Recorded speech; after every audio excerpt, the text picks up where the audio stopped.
시편 16편 1절에서 11절을 가지고 내가 주께 피하나이다 라는 제목으로 말씀 나누지요. 우리 한번 따라 해보실까요? 내가 주께 피하나이다. 시편 16편은 다윗이 지은 시입니다. 시편 13편, 14편, 15편 이 모두 다 다윗이 쓴 시편인데요. 13, 14, 15에 이 표제가 붙어 있는데 보시면 여러분 성경을 보시면 다윗의 시라고 아마 붙어 있을 겁니다. 그리고 오늘 본문에 이르는 16편에 가보면 다윗의 시라고 기록되지 않고 다윗의 믹담이라고 기록이 되어 있을 겁니다. 그렇지요? 도대체 믹담이라는 단어가 뭘까요? 좀 우리가 이해를 돕기 위해서 이 단어를 좀 소개하도록 하겠습니다. 믹담이라고 하는 뜻은 새긴다라는 뜻이 있습니다. 조각하다라는 뜻을 가지고 있어요. 이로 미루어 볼 때 틀림없이 이 다윗이 하나님께서 베풀어 주시는 크고 놀라운 은혜를 체험한 다음에 그게 너무 감사해서 이걸 내가 하나님이 베푸신 이 은혜를 기억하기 위해 비석을 하나 세웠던 것 같아요. 모니먼트를 세워서 거기에 자기의 기도문을, 자기의 감사의 노래를 한자 한자 써 내려갔는데 그 써 내려간 식구가 바로 오늘 시편 16편이었기 때문인 겁니다. 또한 이 믹담이라고 하는 뜻이요, 색이다, 조각하다는 뜻만 있는 게 아니라 황금, 골드 있지 않습니까? 여러분들이 좋아하는 황금, 저도 좋아해요. 이 황금이라는 뜻을 가지고 있어요. 그래서 시편 16편을 다윗이 지은 여러 시편들 가운데 황금의 시다, 가장 대표적으로 훌륭한 시다라고 이야기를 합니다. 물론 다윗이 지은 시 가운데 우리가 더 잘하는 시가 있긴 있어요. 여호와는 나의 목자시니 내가 부족함이 없으리로다 하는 시편 23편은 우리가 익히 잘 알지만 아마 여러분들 이 시편 16편은 그리 익숙한 시편은 아닐 겁니다만은 많은 성사학자들은 다윗의 시 가운데 황금의 시다라고 불릴 만큼 아주 훌륭한 믿음의 고백이다라고 소개를 해주고 있습니다. 자, 그러면 다윗의 여러 시 가운데 황금의 시로 불리는 이 시편 16편 우리가 한 절 한 절 좀 읽어가면서 은혜를 좀 나누었으면 좋겠습니다. 본문 1절을 딱 펼쳐보면 시의 첫 구절은, 첫 소절은 이렇게 시작합니다. 다 같이 한번 읽어볼까요? 시작. 하나님이여 나를 지키소서 내가 주께 피하니이다. 이 한 구절만 읽어보았을 때 지금 다윗의 상황이 굉장히 불안하고 자기의 생명이 위협받을 만한 큰 위험에 노출되어 있는 것처럼 느껴지지 않습니까? 하나님, 나를 지켜주십시오. 내가 주님께 피합니다. 이 말은 더 이상 피할 곳이 없다는 거예요. 더 이상 도망칠 것도 없고 그 누구도 내 생명을 지켜줄 만한 사람이 없는 상황에 처해졌을 때 이 시를 썼다는 것을 우리가 짐작해 볼 수 있지요. 그런데 다른 시편처럼 어떤 일이 있었을 때 이 시를 썼다고 이 16편은 어떤 정보를 제공해 주지 않습니다. 그러면 다윗의 생을 우리가 조금 살펴보면서 추적해 가면서 도대체 생명이 위협받을 만한 일이 다윗의 생에 어떤 일이 있었을까? 오늘 본문에서는 찾을 수 없지만 다윗 왕의 일대기를 그려놓은 구약성경 사무엘상을 잘 살펴보면, 사무엘상서를 살펴보면 다윗의 삶 가운데 아주 위험에 처했던, 목숨이 위태했던 사건이 크게 두 가지가 있습니다. 아마 둘 중에 하나가 아닐까 싶습니다. 첫 번째는 다윗 왕의 장인어른이었던 사울 왕이 다윗에게 시기 질투해가지고 다윗을 죽이려고 10여 년 동안 3,000명의 군사들을 대동해서 이곳저곳을 막 헤집고 다닐 때 다윗은 목숨을 부지하기 위해서 다른 나라로 망명하게 가기도 하고요, 굴 속에 숨기도 하고 숲으로 도망가기도 하고 다른 나라로 망명해 갔을 때 목숨을 구걸하기 위하여 침을 흘리며 미친 척했던 그런 역사가 있고 그의 삶이 있었습니다. 아마 그때 중 어느 때이지 않을까 싶습니다. 사울왕의 칼날을 피해서 여기저기로 숨어 다닐 때 하나님, 하나님 나를 지켜주십시오. 나를 지켜주십시오. 내가 죽게 피합니다. 라고 노래했던 것으로 보여집니다. 만일 그때가 아니라면 또 하나 다윗 왕에게 있어서 가장 위험한 상황은 언제였냐면 그의 셋째 아들 압살롬이라고 하는 아들이 쿠데타를 일으켜서 아버지 다윗의 반기를 들였습니다. 그래서 다윗은 어쩔 수 없이 궁을 버리고 피난길에 나서게 되었습니다. 다윗의 입장에서는 아마 이랬겠죠. 궁에 계속 앉아 있다가 군사를 동원해서 아들을 죽인다 한들 나에게 무슨 이익이 있겠느냐. 그리고 왕위를 지키면 아들 죽인 왕이라고 하지 않겠냐. 설령 내가 가만히 앉아 있다가 아들 손에 죽는다고 하자. 내가 죽으면 아들이 왕위를 물려받겠지만 아버지 죽이고 왕 됐다 했으니 이러든 저러든 누군가는 살인자가 될 것이니 차라리 내가 짐을 싸서 궁을 떠나자 하고 피난길에 오릅니다. 그러면서 피난길에 오르면서 이 다윗 왕이 썼던 시편 가운데는요 62편이 있어요. 시편 62편에 다윗은 그때의 상황을 오늘과 비슷하게 노래를 하는데 뭐라 그러냐면요 땅 끝에서 주께 부르짖었습니다 라고 말합니다. 여러분 땅 끝이 어떤 이미지로 느껴지나요? 꼭 이런 분들이 있더라고요. 해남 땅끝. 여기에서 말하는 땅끝은요 더 이상 물러설 것도 없고 더 이상 도망갈 것도 없는 막다른 골목을 이야기합니다. 또 하나 다른 말로 표현하자면 이도저도 못하는 가장 큰 고통 한복판에 있는 것, 또 생지옥 한가운데 있는 그런 심정이 자신의 심정이었다는 것이에요. 바로 이런 상황 속에서 다윗은 하나님의 은혜로 구원을 받았습니다. 이 문제가 해결된 거예요. 갈등이 해결되고 죽음의 위기를 건넌 이후에 다윗은 이것을 감사하면서 하나님이 그때 나를 지켜주셔서 내가 지금 살아있습니다 라고 노래합니다. 그 노래가 바로 오늘 본문이라는 거죠. 자, 그러면 다윗이 어떻게 해서 하나님의 은혜를 입을 수가 있었을까? 하나님의 은혜를 입고 죽다가 살아난, 죽음의 위기에서 살아난 다윗의 뒤를 따라서 하나님을 믿고 살아가는 우리에게 어떤 교훈을 던져주고 있는지 크게 세 가지를 함께 나누어 보고 싶습니다. 첫 번째, 오늘 이 시를 통하여서 다윗이 우리에게 던져주는 교훈은 이것입니다. 다 같이 한번 읽어볼까요? 첫째, 시작. 하나님께 피하십시오. 오늘 본문을 보니 다윗은 위기가 닥치자마자 내가 죽게 피합니다 라고 하면서 주님 나를 지켜주십시오 라고 주님을 부르짖기 시작을 합니다. 주님을 찾기 시작합니다. 여러분, 우리의 삶에 문제가 있을 때 하나님 나를 지켜주십시오. 하나님 나를 돌보아 주십시오. 주님 나를 지켜봐 주십시오 라고 부르는 게 얼마나 중요한지 모릅니다. 저희 집에 거미가 자주 나타나요. 거미가 자주 나타나는데 그때마다 아이들이 소리를 질러요. 아빠! 아빠! 이렇게 지릅니다. 저 아빠라고 하는 소리의 톤과 그리고 아빠라고 부르는 이 인터벌을 잘 따져보면 이 거미의 크기를 어느 정도 알 수 있어요. 저희 집에요 큰 거미는요 엄지손톱만한 거미도 나오더라고요. 그러면 아빠 그러면 가서 보면 쬐끄만 거예요. 자기가 좀 휴지 눌러서 좀 잡지. 저도 귀찮으면 여보 그러면 당신이가 그래요. 나도 무서워. 그럼 저도 무서워. 나도 무서워 그러거든요. 좀 그랬으면 좋겠는데. 그런데요 어느 날인가는요 딸이 아빠 하고 불러주는 거예요. 사춘기 딸이 평상시에는 문도 잘 개방 안 해주거든요. 문 닫고 나가 이러던 딸이 아빠 부르며 문을 활짝 열고 나를 구세주 바라보듯 탁 맞아주는 그 모습이요 거미가 또 나왔으면 좋겠어요. 그럴 때는 제가요 그때 그 경험을 가지고 생각을 해봤어요. 하나님도 그러지 않을까?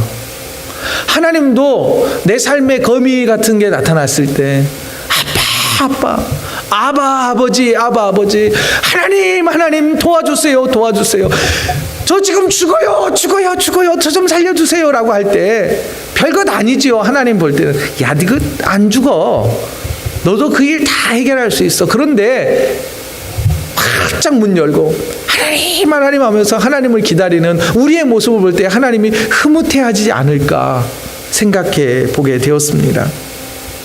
여러분, 우리의 삶의 문제가 크든 작든 하나님께 난 하나님밖에 없습니다. 하나님밖에 피할 데가 없습니다. 하나님 저를 좀 봐주세요. 제 형편을 좀 살펴주세요 라고 기도할 수 있는, 하나님께 피할 수 있는 저와 여러분이 되어지기를 소망해 봅니다. 그리고 다윗은 하나님이여 나를 지켜주소서라고 하는 문장을 통하여서 다윗은 아마 자기가 어렸을 때 목동이던 때를 떠올렸던 것 같습니다.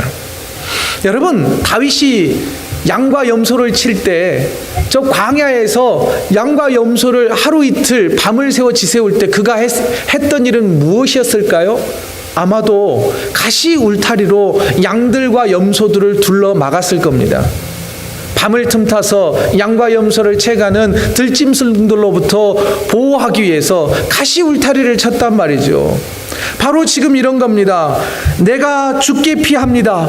하나님 나를 지켜주십시오. 여기서 지켜준다는 이 단어 자체가 뭐냐면 하나님이 나를 가시 울타리로 양과 염소를 보호해 주시듯이 하나님이 전능하신 팔로 나를 감싸 안으셔서 나를 보호해 주실 줄로 믿습니다 라고 고백하면서 주님께 도움을 요청하고 주님께 피하고 있다라고 하는 것이지요.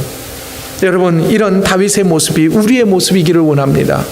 또한 이 1절에 히브리어의 이 텐스, 시제를 보면은요, 한 번만 그랬던 것이 아닌 것으로 우리가 익혀질 수 있는데요.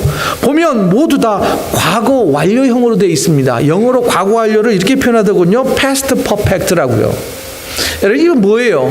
과거에 이미 어떤 일들이 있었을 때 다윗은 그때마다 하나님께 피하고 하나님의 울타리를 생각하면서 하나님을 부르짖었다는 거예요. 찾았다는 거예요. 그때마다 문제가 해결됐다라고 하는 경험이 있었던 거예요. 그러니 이번에도 과거에 그랬던 것처럼 이번에도 하나님을 찾아가는 거예요. 하나님께 피하는 거예요. 다른데 도망가지 아니하고 하나님께 피하여 간다는 것이죠. 사랑하는 성도 여러분, 하나님께 피하십시오. 하나님의 이름을 부르며 도움을 요청하십시오. 그때 전능하신 하나님께서 구원의 손을 내미셔서 우리를 지키시고 보호하실 줄 믿습니다. 이어서 본문 10절을 보면 10절은 이렇게 말합니다. 다윗은 내가 힘들고 어려울 때 하나님께 피했더니 하나님 나를 좀 지켜주십시오 라고 기도했더니 이는 주께서 내 영혼을 수월해 버리지 아니하시며 주의 거룩한 자를 멸망시키지 않으실 것임이니이다. 하나님께서는 내 영혼을 생지옥 같은 그 고통에서 나를 건져주실 뿐만 아니라 주님의 거룩한 자녀들이 무덤에 곧 죽음을 맛보지 않도록 우리를 돌보실 겁니다 라고 나는 확신합니다. 앞으로도 그럴 것입니다 라고 고백하고 있습니다. 더 나아가서 11절, 주께서 생명의 길을 내게 보이시리니 주의 앞에는 충만한 기쁨이 있고 주의 오른쪽에는 영원한 즐거움이 있습니다. 결국 이 말은 뭔지 아십니까? 하나님께서는 믿는 자들에게 생명의 길, 소망의 길, 구원의 길, 하나님 나라의 그 소망을 갖게 해주실 거다라고 하는 것입니다. 비록 내가 지금 고난 가운데 처해 있지만 그때 하나님께 피하는 자에게는 소망의 길을 보게 해주실 거다, 구원의 길을 보게 해주실 거다라고 다윗은 노래하고 있다는 것이죠. 사랑하는 성도 여러분, 다시 한번 반복해 강조합니다. 어려운 일 만났을 때, 고난을 만났을 때 주께 피하십시오. 하나님의 이름을 부르며 도움을 요청하십시오. 전능하신 하나님께서 구원의 손길을 베풀어 주실 것입니다. 다윗이 우리에게 주는 교훈 두 번째는, 다윗은 어려운 상황에서 더 멋진 고백을 던지고 있는데요.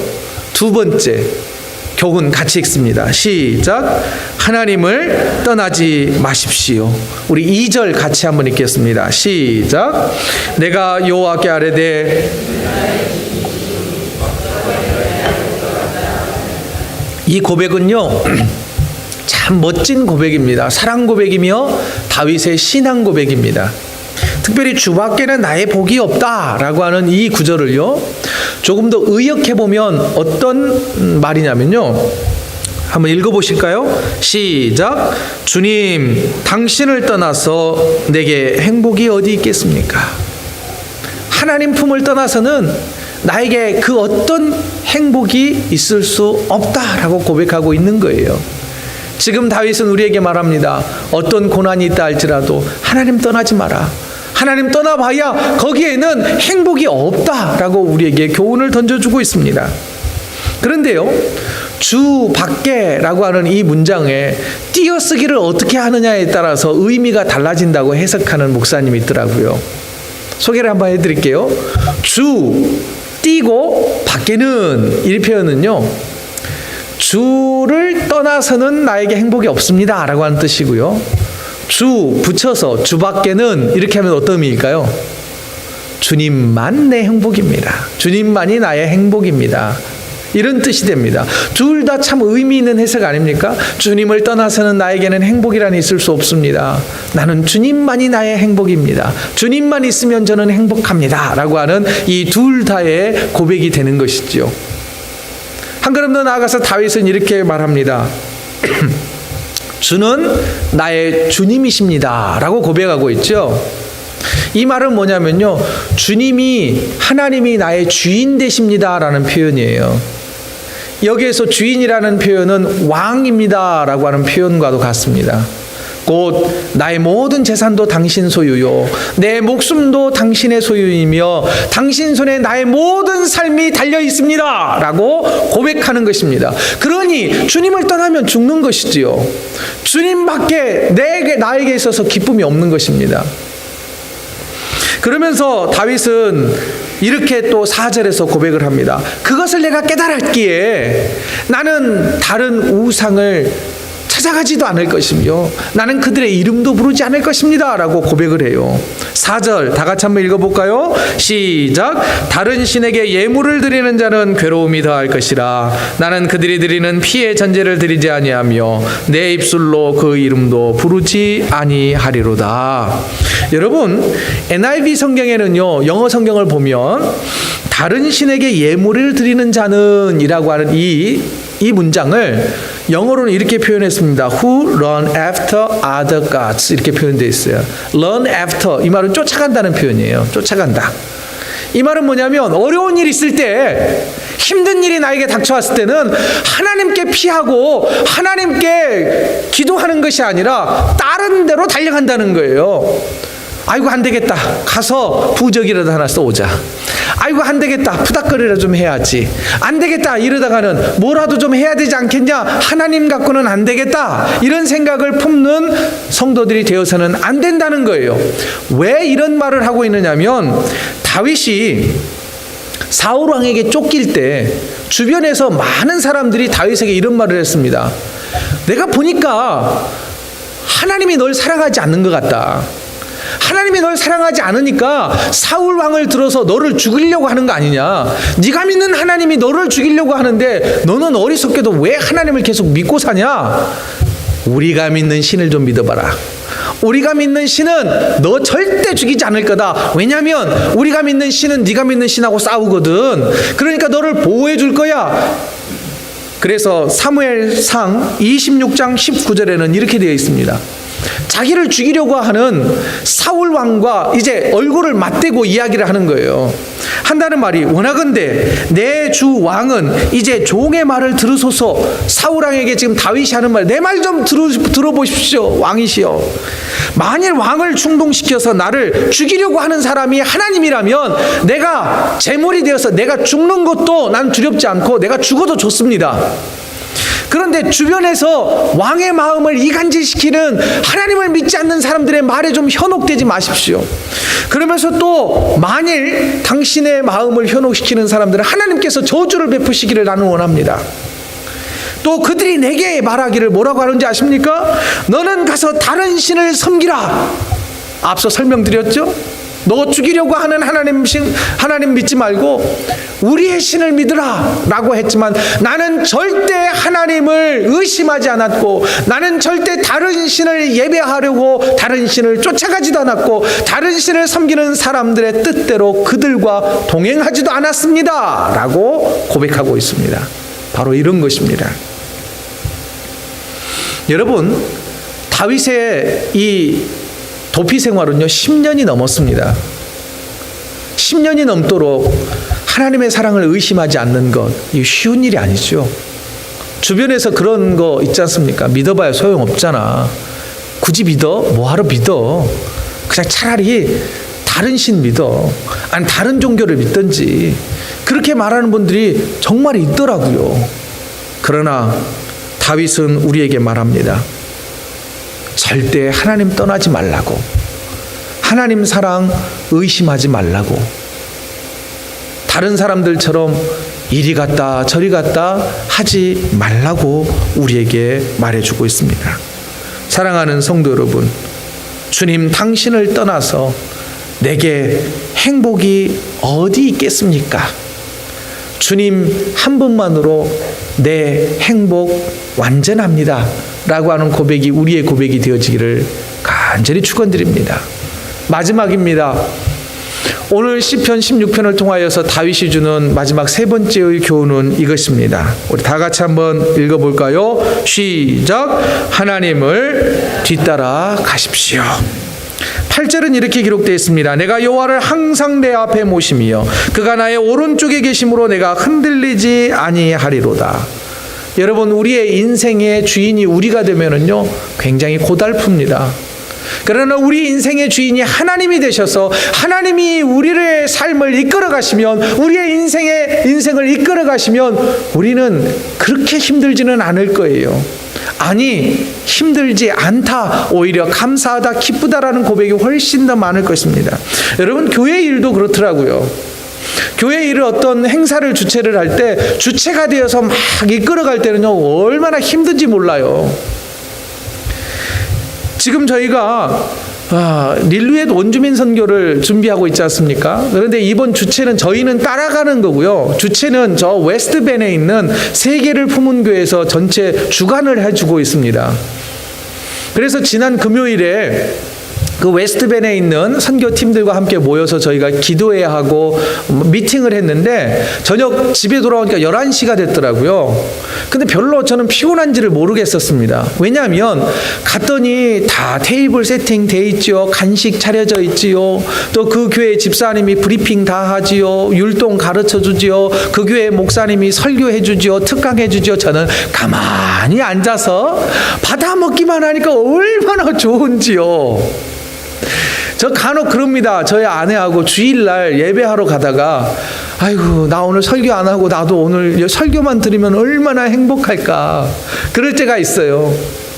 제가 교회에서 사역한 지 26년째가 되는데요, 주일날 쉬어본 일이 별로 없습니다.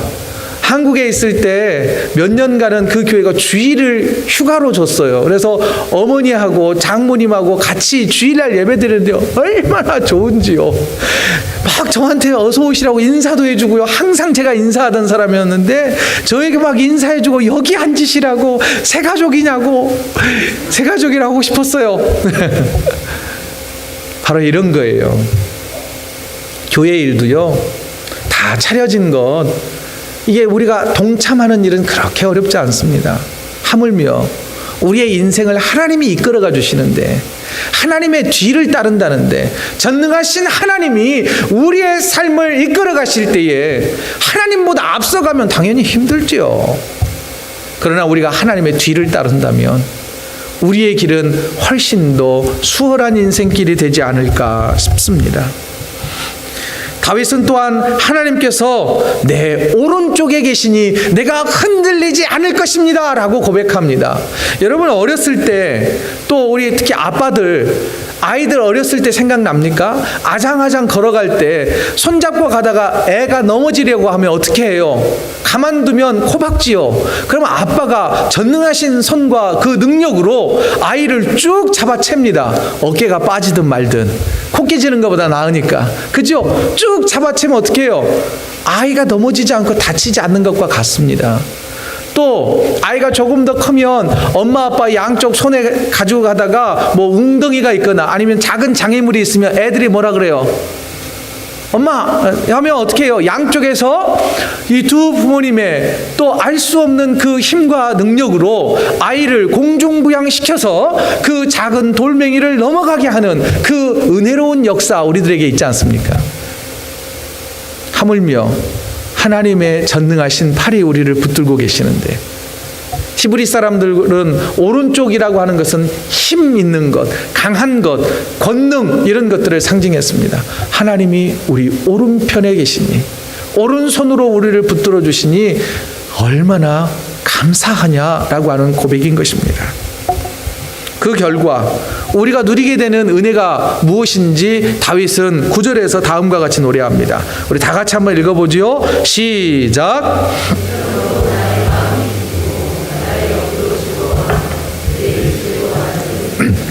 보십시오. 마음도 기쁘대요. 영혼도 즐겁고 육체도 안전하답니다. 어떻게 할 때요? 하나님 뒤를 따라갈 때. 전능하신 하나님이 내 우편에 계실 때 우리는 마음도 영도 육체도 모두 다 전인적으로 행복을 누릴 수 있다라고 다윗은 우리에게 교훈해 주고 있습니다. 반대로 한번 생각을 해봐도 좋을 것 같아요. 만일 저와 여러분들의 삶 가운데 날마다 마음이 기쁘지도 않고 나의 영혼은 아주 핍절해 있고 또한 육체도 항상 아픔투성이고 어느 것 하나 행복이 없다. 그러면 그 증거 가운데 하나는 뭐냐면 내가 내 삶을 이끌어가고 있기 때문이지는 않을까요? 하나님께 내 삶을 내어 맡기고 주님이 이끄시는 대로 우리가 끌려가는 게 아니라 뒤따라가면, 자발적으로 뒤따라가면 분명 다윗이 말합니다. 마음이 기쁘고 영도 즐거워하며 육체도 안전하게 될 것이다 라고 고백을 합니다. 사랑하는 성도 여러분, 만일 반대의 상황에 놓여 있다면 지금 이때가 내 생각과 내 계획을 내려놓고 주님을 뒤따르기로 결단해야 할 시점인 것입니다. 그런데요, 한 가지만 더 묵상하고 싶은 건 뭐냐면 오늘 본문인 시편 이 16편이 부활절 시즌에 자주 읽혔던 시편이랍니다. 그런데 이 부활절 시즌은 유태인들의 이 나치 학살을 기념하는 그 기념일과 오버랩돼요. 겹친단 말이죠. 사진을 한번 보실래요? 우리가 잘 알고 있는 아우슈비츠 수용소 있습니다. 트레블링카, 부헨발트라고 하는 또 다른 지역의 수용소가 있습니다. 이 수용소에서 100만이 넘는 많은 유태인들이 죽어갔지요. 또 이 수용소 철장은 전기 철장으로 이루어져서 수많은 사람들이 통닭이 구워지듯 죽어가던 그런 현장입니다. 그런데 가스실에서 죽어가던 수많은 유대인들이 바로 시편 16편을 암송하고 찬양했다는 것 아십니까? 시편 연구의 대가로 알려지는 류호준 교수님이 이 오늘 본문 시편을 조금 다른 번역으로 의역해 놓았습니다. 소개 한번 해드리겠습니다. 하나님이여 나를 지켜주십시오. 내가 죽게로 피합니다. 유태인들은 죽어가는 그 가시실에서 생지옥 가운데서 주님 앞에 기도합니다. 하나님이여 나를 지켜주십시오. 내가 죽게로 피합니다. 그러면서 그들은 이렇게 계속 노래합니다. 내가 항상 내 앞에 계신 주를 배웠으며 나로 요동치 않게 하기 위하여 그가 내 우편에 계십니다. 죽어가면서도 주님이 내 우편에 계십니다. 내 우편에 계십니다라고 신앙을 고백했습니다. 그러므로 나는 내 마음이 기뻐하였고 내 혀도 즐거워하였으며 육체도 소망 안에 살 것입니다. 어디 마음이 기쁩니까? 굶어 죽어가는데요. 가스실에서 죽어가는데요. 그럼에도 그들은 이렇게 말합니다. 즐거워하였대요. 소망에 있었대요. 이제는 내 영혼을 음부 수월에 버리지 아니하시며, 내 영혼, 음부라고 하는 것은 지옥이에요. 지옥. 여러분, 살아서 지옥을 경험하는 것을 우리는 생지옥이라고 하지 않습니까? 그런데 그들은 이렇게 말해요. 내 육체는 죽일지 모르지만 내 영혼은 지옥에 빠지지 않을 거다. 주의 신실한 자로 썩음을 당하지 않게 하실 것이기 때문입니다. 주님께서 생명의 길을 내게 보이셨으니, 주님께서 부활의 길을 나에게 보이셨으니, 하나님 나라의 길을 나에게 보이셨으니 주 앞에서 내게 기쁨이 충만합니다 라고 고백했다는 거예요. 여러분, 이런 배경을 알고 시편 16편을 읽으면 그냥 읽을 수 없는 거 아니겠습니까? 처절한 절규요 비명의 목소리로 이 시편이 읽혀져야 할 것입니다. 사랑하는 성도 여러분, 이 시편의 내용을요, 베드로 사도가 오순절 성령 강림 사건 이후에 은혜를 받고 많은 사람들 앞에서 첫 번째 설교할 때 이 시편 16편을 언급하고 있습니다. 왜 그런지 아십니까? 다윗의 믹담이라고 기록되어 있는 이 시편 16편은 황금의 시라고도 표현하지만 또 다른 표현으로는 확신의 시라고도 표현합니다. 무엇을 확신해요? 하나님의 돌보심과 하나님의 구원과 믿는 자들에게는 부활과 영생이 있을 것이라고 하는 것을 확실히 믿는 다윗의 신앙을 보여주고 있기 때문입니다. 더 나아가서 시편 16편을 부활의 시라고 말합니다. 구약 시대에는요, 부활의 이 개념이 별로 없었어요. 그런데 다윗에게는 부활의 그 개념을 가지고 있었어요. 부활의 소망을 가지고 있었던 것입니다. 여러분, 우리에게 이런 부활의 소망, 하나님이 주시는 평강의 은혜가 있기를 간절히 소망합니다. 그러므로 절대 어떤 일이 있든지 하나님을 떠나지 마시고 하나님께 피하십시오. 그리고 삶의 주도권을 주님께 내어드리십시오. 그리고 주님의 뒤를 묵묵히 따라가십시오. 억지로 따라가지 말고 기쁨으로 따라가십시오. 그때 주님께서는 우리에게 소망의 길을 제시해 주실 것입니다. 부활의 길을 제시해 주실 것입니다. 하나님 나라로 통하는 그 축복의 길을 활짝 열어 주실 것입니다. 내가 주께 피하나이다. 이 고백이 우리 모두의 고백이 되어서 한 주간 동안 그 고난을 넘어서고 극복하고 뛰어넘는 복된 한 주간의 삶을 살게 되시기를 주의 이름으로 축원드립니다.